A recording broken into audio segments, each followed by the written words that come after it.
Okay, we'll go in the front row, Kala Europeana. Thank you. Mr. Secretary General, 2 questions. First, I've noticed that in your recent comments you mentioned several times the concept of forward presence. Zooming in the eastern flank, until now we had enhanced forward presence in Poland and the Baltics and tailored forward presence in Romania and Bulgaria. Now it seems more coherent. In practical terms, what does this conceptual shift mean about forward presence? And for NATO EU cooperation and the joint declaration, did you agree on any specifics regarding military mobility? Thank you. I don't know if I fully understood what you meant by the shifts in the concepts.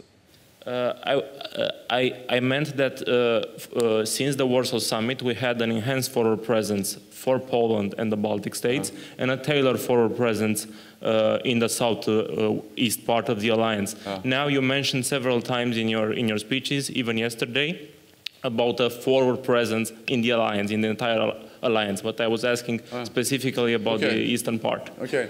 No, what we have done is that we have adapted NATO and the NATO defense posture in many different ways, and we have done it step by step.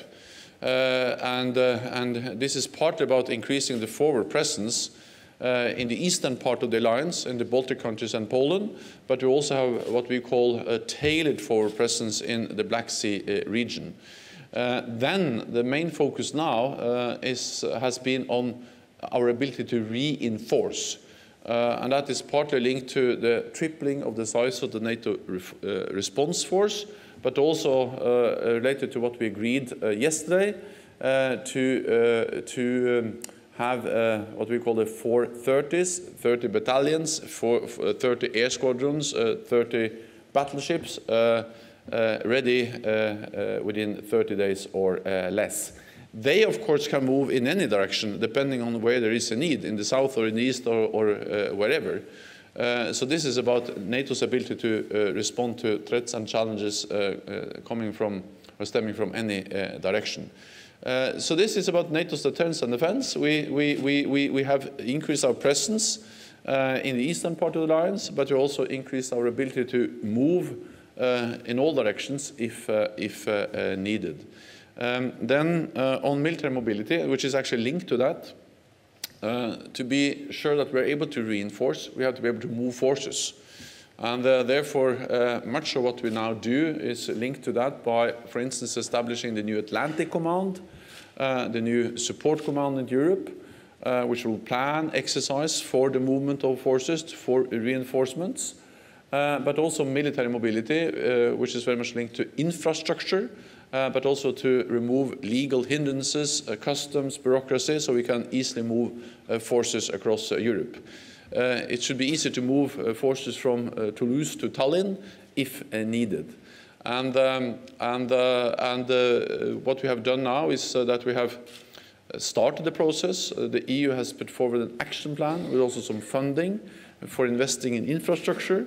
It's important that those investments in bridges, in roads, in tunnels are coherent with the needs for moving NATO military equipment, personnel, and therefore I also shared with President Juncker and President Tusk the NATO requirements, and we have also started, the EU and NATO are now working together staff to staff level to make sure that what we do on military mobility is fully coherent. Swedish radio, yeah, gentleman with glasses, thanks. Mr. Secretary General, yesterday the Swedish government gave the green light for Nord Stream 2. What do you think about the pipeline within the Baltic Sea? And a second question, if I may, what do you say about the political tensions right now within NATO between allies like US, Germany and France, according to this meeting here today, and even within the G7 group today? Thank you. There are disagreements between NATO allies, but in NATO we stand together. And what we have seen is that there are disagreements related to, for instance, trade, environment, the Iran nuclear deal, but that has not weakened NATO's ability to unite around our core task to defend and protect each other. Actually, we have seen the opposite. We have seen that during the last years, where we have seen some disagreements, some different views, we have seen that NATO has been able to build up and to strengthen our deterrence and our defense and our unity. We see the United States and Canada increasing their military presence in Europe, and we see European allies investing more in defense. So yes, there are different views, there are differences, but at the same time, NATO has proven able to stand united and to continue to deliver credible deterrence and defense, and actually see that the transatlantic bond within NATO has been strengthened over the last years. And let me also add that, of course, these are differences on serious issues, trade. But at the same time, it's not the first time we have seen differences within NATO or between NATO allies. We can go all the way back to the Suez crisis in the 1950s and all the way up to the Iraq war in 2003. Allies had different views. But NATO has proven again and again that we are able to deal with those differences in a way which doesn't weaken the alliance, but actually what we see now is that we are strengthening the transatlantic bond within NATO. The last thing on that is that, of course, the best thing would be if we were able to solve those differences on trade, on Iran, on climate. But as long as these differences remains unsolved, then my main responsibility is to make sure that NATO is strong and united despite those differences. And that's exactly what we have managed to do. Then on the North Stream, there are different views about that among NATO allies. What I'm focused on and NATO is focused on is, of course, security of supply, which is also about diversification of supplies. And I also welcome that many allies are investing in renewables, which also reduce dependency on imports. But NATO, there are different views on North Stream among NATO allies. Lady over there, first row. Ala Shali from Rudao Media Network. My question is, Secretary General, thank you for this interview. What would be NATO's role for the next phase in Iraq for helping Peshmerga and Iraqi forces? And the second question is, Turkey is a NATO member and is talking about a military operation in north of Iraq, while Iraq says they haven't been informed. Is NATO supporting this operation? If you know more information about that. Thank you very much.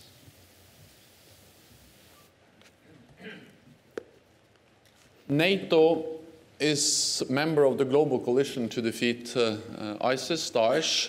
All NATO allies are members of the coalition, and NATO provides direct support to the coalition and to Iraq. And the important thing is to make sure that all the progress we have achieved in the fight against Daesh is preserved, that we're able to lock in those gains and make sure that Daesh is not able to come back. And the best way to do that is to provide support, to train local forces, to build local security structures so they can make sure that Daesh is not coming back. Therefore, NATO has started some training activities for Iraq. We are now planning to scale that up with a new training mission. The details of that training mission is not yet clear, but we speak about some 100 trainers. We are going to train the trainers to enable, to help the Iraqis help themselves, to build military schools, military academies, so they can build their own forces and educate their own soldiers and officers. What we will do will, of course, also we are invited to be there by the Iraqi government, and we will work with Iraqi government forces. At the same time, several NATO allies are also providing training for the Peshmerga, and many or several NATO allies have stated clearly that they will continue to provide training. So NATO allies and the coalition provide training for Peshmerga and for the government forces. NATO as an alliance is providing training for the government forces. When it comes to the relationship between Turkey and Iraq, I just welcome direct dialogue and contacts between the government in Ankara and the government in Baghdad to sort out all the issues in northern Iraq. Associated Press, second row. Yeah. Cook, Associated Press. Could you clarify for me, Secretary General, a little bit about the infrastructure requirements that you've asked of the European Union? My understanding on the other side of town is these are the kind of things that would be taken on board as we build new infrastructure. Obviously, that doesn't fix the problem of things that are too small or too light at the moment. Well, first of all, we are able to move forces today. I mean, there are bridges and roads and airports and runways which enable us to move forces today. So we're not starting at zero, scratch. But this is about the capacity, this is about numbers and so on. So this will be partly about investing in new infrastructure and partly about upgrading existing infrastructure. Some of this will take some time. Some efforts can be done more quickly. And we speak partly about physical investments in physical infrastructure, but we also, when we speak about military mobility, we also speak about, customs, regulations, all that kind of legal issues, which sometimes make it hard to move forces. And the reality is that if there is a conflict, then actually very much of the legal things will be in place for rapid movement of troops. It will be more challenging in times of crisis because then we don't have all the legal provisions in place. So it's about making that more simple so we can move forces to deter, to prevent a conflict. Let me also underline one more thing, and that is, of course, we appreciate very much the cooperation with the European Union. I have shared with President Juncker, President Tusk, the very detailed requirements. Because, of course, we have to make sure that NATO is also European. So we need to move forces across Europe, and we speak about many allies which are also EU members. So this should be possible to coordinate. But this is. But for NATO, this is partly something we do through the cooperation with the European Union. But NATO also relates directly to our member states. Some are EU members, some are not. Some can then go to the EU and perhaps get some economic support or help to implement the infrastructure investments. Others have to do it alone. For NATO, it's not. It doesn't. For us, it's not decisive whether it's EU funded or national funded. The important thing is that the infrastructure is there, so we can move our forces. Tas, first row. Thank you. Andrei Parotnikov, Belarus Security Bloc. I have a question about... Tas, there. I'm sorry about that. Yeah. It was over there. Yeah. Thank you. Denis Dubrovin, TASS News Agency. Mr. Secretary General, that's about the fight against fake news. Recently, the Ukrainian government faked the death of the journalist Arkady Babchenko, who later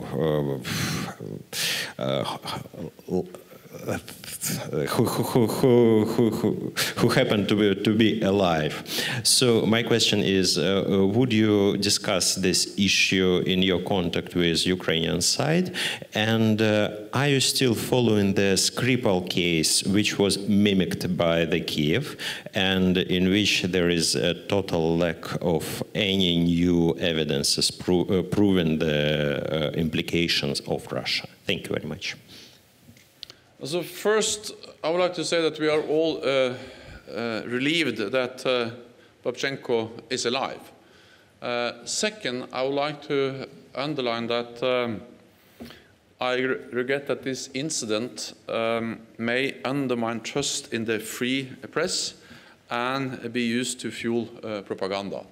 And we are all very dependent on a free and independent press. That's a vital component of any democracies. democracy. And I strongly also believe that the best way to make sure that we are not victims of fake news is that we have a free and independent press, a press that is asking the difficult questions, which are checking their sources and checking the facts.